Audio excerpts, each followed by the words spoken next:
মন্ত্ৰীসভাৰ গোটখনৰ গঠন ৰাজ্য চৰকাৰে দায়িত্ব লোৱাৰ লগে লগে তাক পুনৰ গঠন কৰিছিল। সৰ্বানন্দ সোণোৱাল ডাঙৰীয়া মুখ্যমন্ত্ৰী হৈ থাকোঁতে এই মন্ত্ৰীসভাৰ গোটখনৰ অধ্যক্ষৰ দায়িত্ব মই বহন কৰিছিলোঁ। মই মুখ্যমন্ত্ৰী হোৱাৰ পিছত এই সমিতিখনৰ অধ্যক্ষৰ দায়িত্ব ৰণোজ পেগু ডাঙৰীয়াই গ্ৰহণ কৰে আৰু কেশৱ মহন্ত ডাঙৰীয়া ইয়াৰ সদস্য আছিলে, সঞ্জয় কিষাণ ডাঙৰীয়া ইয়াৰ সদস্য আছিলে। পৰৱৰ্তী সময়ত এই মন্ত্ৰীসভাৰ কমিটিখনত সঞ্জয় কিষাণ ডাঙৰীয়াৰ স্থানত পীযুষ হাজৰিকা জড়িত হয়। ৰণোজ পেগু, কেশৱ মহন্ত আৰু পীযুষ হাজৰিকা তিনিওজনৰ প্ৰচেষ্টাত এখন সুন্দৰ প্ৰতিবেদন আজি কেবিনেটৰ সন্মুখত প্ৰস্তুত কৰা হয়। কেবিনেটে এই প্ৰতিবেদনখন গ্ৰহণ কৰে।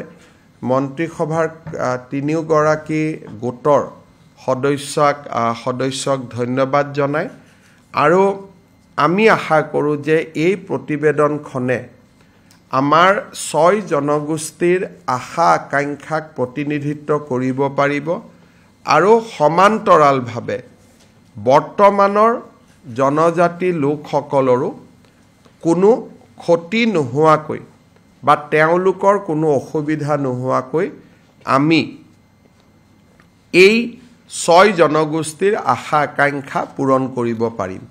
আমাৰ লক্ষ্য আছিল যাতে এই গোটেই প্ৰক্ৰিয়াটোত বৰ্তমানৰ জনজাতিসকলৰ কোনো ক্ষতি হ'ব নালাগে আৰু লগে লগে বা সমান্তৰালভাৱে 6 জনগোষ্ঠীৰ আশা আকাংক্ষাও বাস্তৱত ৰূপায়িত হ'ব লাগে।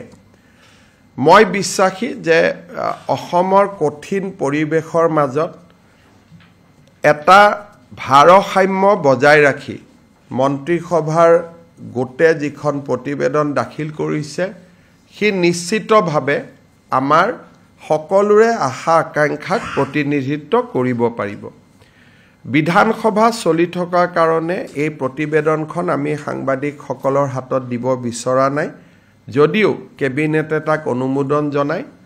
অহাকালি আমাৰ ভৈয়াম জনজাতি উন্নয়ন বিভাগে বা ট্ৰাইবেল এফেয়াৰ্ছ ডিপাৰ্টমেণ্টে জনজাতি পৰিক্ৰমা বিভাগে এই প্ৰতিবেদনখন অসম বিধানসভালৈ প্ৰেৰণ কৰিব আৰু বিধানসভাৰ অধ্যক্ষই এই চলিত বিধানসভাৰ ভিতৰতে এই প্ৰতিবেদনখন সদনত দাখিল কৰাৰ অনুমতি দিব। বিধানসভাত কোনদিনা আহিব তাক সিদ্ধান্ত লোৱাৰ দায়িত্ব অধ্যক্ষৰ, আমি ক'ব নোৱাৰোঁ।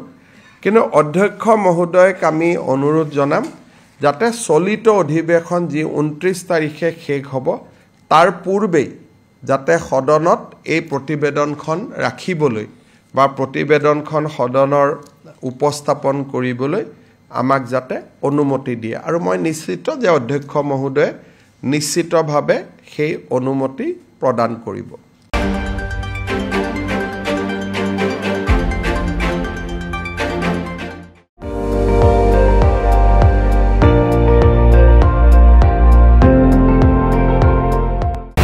আপুনি চাই আছে ND24, সৰ্বশ্ৰেষ্ঠ নহয় সৰ্বোত্তমৰ দৌৰ।